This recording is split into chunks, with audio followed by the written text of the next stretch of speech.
Videotaping the thunderstorm, thunder snow. This is a thunder snow, and just corresponding from 619 North Mohawk. If you will look down, ooh, my butt. Look, this is how much it is off the ground at 6:30 p.m. on February 1st. Here's our little street. Thunder snow. Thunder snow. Yes, this is an actual term. Dictionary.com did.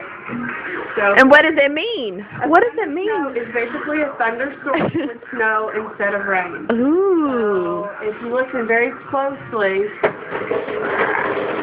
that's the thunder. There's the snow.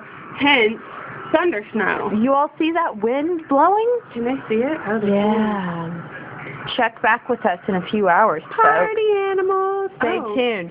The Chicago Blizzard of 2011. 2011. It sounds more serious when you say 2011.